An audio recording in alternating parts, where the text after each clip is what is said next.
Allergic conjunctivitis. तो इसका हम लोग सबसे पहले क्लासिफिकेशन जानते हैं कि कितने टाइप्स के होते हैं एलर्जिक कंजक्टिवाइटिस। तो एलर्जिक कंजक्टिवाइटिस हमें देखने को मिल सकते हैं जैसे सिंपल एलर्जिक कंजक्टिवाइटिस,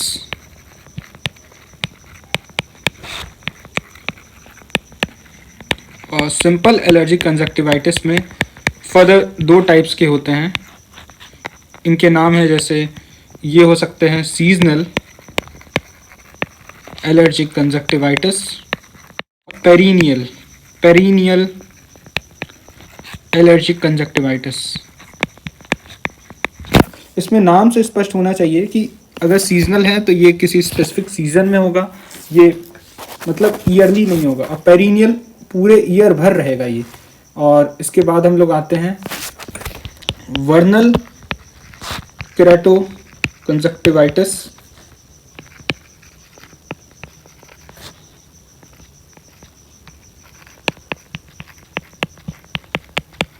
जिसे हम लोग स्प्रिंग कैट्रा भी कहते हैं, और एटोपिक केराटो कंजक्टिवाइटिस, और फिर जायंट पैपिलरी कंजक्टिवाइटिस,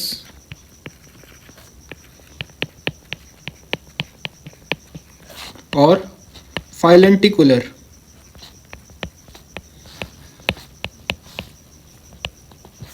कंजक्टिवाइटिस। इतने टाइप के हमें कंजक्टिवाइटिस देखने को मिलेंगे, 5 टाइप के। सीजनल एलर्जिक कंजक्टिवाइटिस के बारे में, तो इसमें क्या होता है कि ये सबसे कॉमन होता है, very common form of ocular and nasal allergy. इसमें ऑकुलर और नीजल एलर्जी हमें देखने को मिलेगा सीजनल एलर्जिक कंजक्टिवाइटिस में।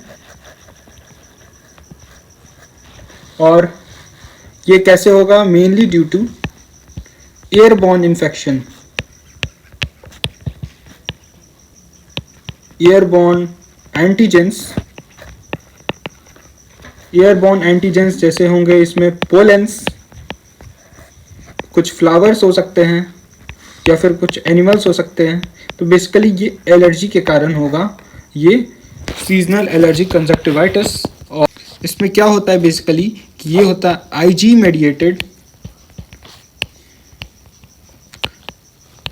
Mediated type 1 hyper sensitivity reaction इसमें देखने को मिलेगा।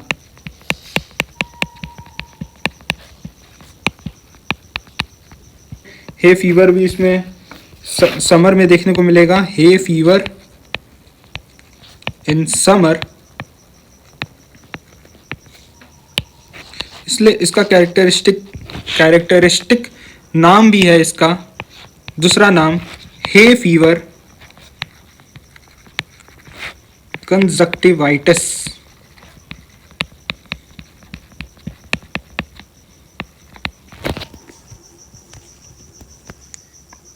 तो ये हम लोग बात कर चुके हैं सीजनल एलर्जिक कंजक्टिवाइटिस के बारे में। और अब हम लोग बात करेंगे पेरिनियल एलर्जिक कंजक्टिवाइटिस के बारे में। इसमें क्या होता है? पेरिनियल से हमें समझना चाहिए कि ये फुल ईयर, पूरे ईयर में रहेगा ये present. Symptoms through out the year, तो हमें समझना चाहिए symptoms through out the year. और एक्सेस एग्जैजर्बेशन हमें देखने को मिलेगा, एक्सेस एग्जैजर्बेशन इन ऑटम में देखने को मिलेगा ये हमें। और कब? जब एक्सपोजर होगा dust mites and fungal allergens. तो जैसे हम लोग देख सकते थे कि सीजनल में भी डस्ट माइट या पोलेंस के कारण हो रहा था कि एक सर्टेन सीजन में एक सर्टेन प्लांट का पोलन निकलेगा, एक फ्लावर निकलेगा, या कुछ एनिमल्स के कारण हो सकता है सीजनल एलर्जिक कंजक्टिवाइटिस। और सीजनल किसी एक सर्टेन सीजन में होगा, जैसे समर में ज़्यादा होगा, पर पेरिनियल का हम लोग समझते हैं perennial throughout the year present होगा, और ज़्यादा एग्जैजर्बेशन ऑटम में प्रेजेंट होगा। जबकि वहीं देख सकते हैं हम लोग सीजनल में कि समर में होगा ज़्यादा एग्जैजर्बेशन। और डस्ट माइट और फंगल एलर्जेंस। अब सबसे इम्पॉर्टेंट इस पे हम लोग आते हैं, जो सबसे ज़्यादा पूछा जाता है, वर्नल केराटो कंजक्टिवाइटिस।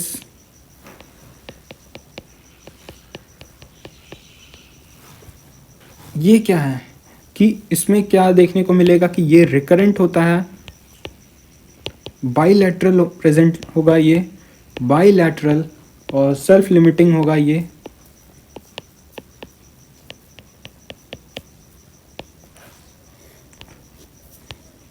और एलर्जिक इन्फ्लामेशन तो हम लोग याद रख सकते हैं ऑफ द कंजक्टिवा का एलर्जिक इन्फ्लामेशन है ऑफ कोर्स। और ये भी एक पीरियडिक सीजनल इंसिडेंस इसमें देखने को मिलेगा, एक सर्टेन पीरियड में ये होगा। जैसे सीजनल कंजक्टिवाइटिस, हमें सीजनल एलर्जिक कंजक्टिवाइटिस जैसे एक सर्टेन पीरियड में देखने को मिल रहा था सीजनल पीरियड में, वैसे ही ये वर्नल केराटो कंजक्टिवाइटिस भी पीरियडिक सीजनल इंसिडेंस होगा इसका भी। और कारण क्या है इसके होने का, तो ईटियोपैथोजेनेसिस हम लोग समझते हैं कि ईटियोपैथोजेनेसिस में हम लोग समझेंगे कि ये होगा TH2 लिम्फोसाइट अल्टरेशन के कारण, और इसके कारण होगा, कब होगा, अगर हुआ हो type 1 IgE mediated hyper sensitivity reaction, और किसके अगेंस्ट होगा ये, टू पोलन एलर्जेंस।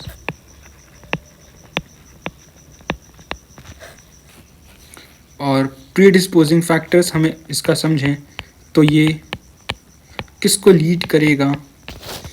प्रीडिस्पोजिंग फैक्टर्स इसकी समझें तो प्रीडिस्पोजिंग फैक्टर्स किन किन कारणों से ये होगा, तो ये हम लोग समझते हैं एज और सेक्स सबसे पहले हम लोग समझते हैं।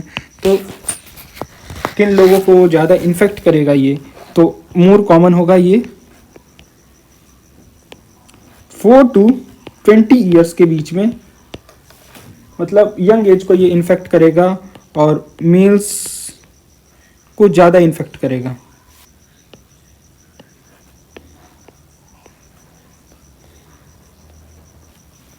और किस सीज़न में होगा, स्पेसिफिक एक सीज़न में होगा, क्योंकि पीरियडिक सीजनल इंसिडेंस है इसका, तो एक सर्टेन सीज़न में होगा। कौन सा सीज़न में, तो ये होगा कॉमन इन समर में ये ज़्यादा देखने को हमें मिलेगा। और ये समर में क्योंकि देखने मिलता है, तो इसका नाम जो पड़ा है, इसका एक और नाम है स्प्रिंग कैटरा, वो एक मिसनोमर है। एक्चुअल में ये स्प्रिंग सीजन में नहीं होता, ये समर सीजन में होता है। तो अभी इसका नाम, अभी आजकल इसे इस नाम से रेफर किया जाता है, जैसे वार्म वेदर कंजक्टिवाइटिस।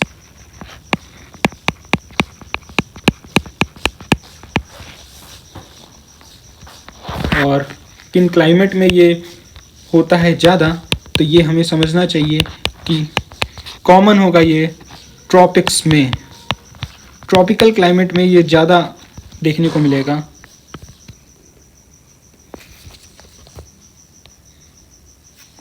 अब इसकी पैथोलॉजी समझें तो पैथोलॉजी में ये हम लोग इसमें देख सकते हैं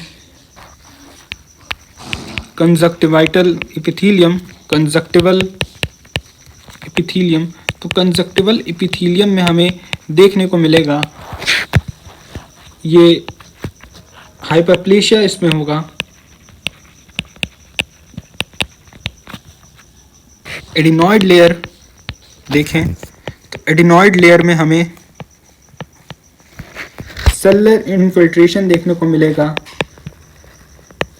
सेलुलर इन्फिल्ट्रेशन वो सेल्स होंगे जो कि होंगे इसोनोफिल्स। तो इसोनोफिल्स का ज़्यादा इन्फिल्ट्रेशन हमें देखने को मिलेगा। Plasma cells, lymphocytes and histiocytes, ये चारों सेल्स का इन्फिल्ट्रेशन देखने को मिलेगा हमें। और फाइब्रस लेयर, अब हम लोग देखें इसका तो हम लोग कंजक्टिवल एपिथेलियम देख चुके हैं, एडिनॉइड लेयर देख चुके हैं। फाइब्रस लेयर इसकी देखें तो फाइब्रस लेयर में हमें देखने को मिलेगा जैसे हाइलीन चेंजेस हमें देखने को मिलेगा इसमें प्रोलिफरेशन के बाद। और प्रोलिफरेशन सीन और कंजक्टिवल वेसल्स में हमें देखने को मिलेगा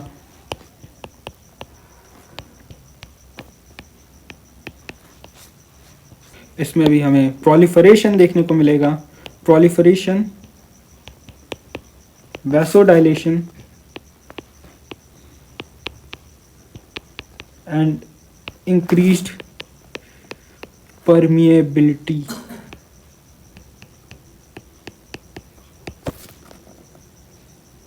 तो पैथोलॉजी ये हम लोग देख सकते हैं कि कंजक्टिवल एपिथेलियम में हमें हाइपरप्लेशिया देखने को मिलेगा। एडिनॉइड लेयर में हमें सेलुलर इन्फिल्ट्रेशन देखने को मिलेगा by eosinophils, plasma, lymphocytes and histiocytes. Fibrous layer में हमें हाइलीन चेंजेस देखने को मिलेगा और प्रोलिफरेशन प्रेजेंट होगा। और कंजक्टिवल वेसल्स में हमें भी प्रोलिफरेशन हमें देखने को मिलेगा। वैसो डायलेशंस, वेसल्स के डायलेशन हो जाएंगे और इंक्रीज परमिएबिलिटी इसके कारण होगा। क्लिनिकल फीचर्स, क्या क्या फीचर्स हमें देखने को मिलेंगे इसमें। सिम्टम्स अगर हम लोग इसकी बात करें तो हमें सिम्टम्स देखने को मिलेंगे जैसे मार्क्ड इंटॉलरेबल बर्निंग सेंसेशन और वार्म और ह्यूमिड क्लाइमेट में बढ़ जाएगा ज़्यादा।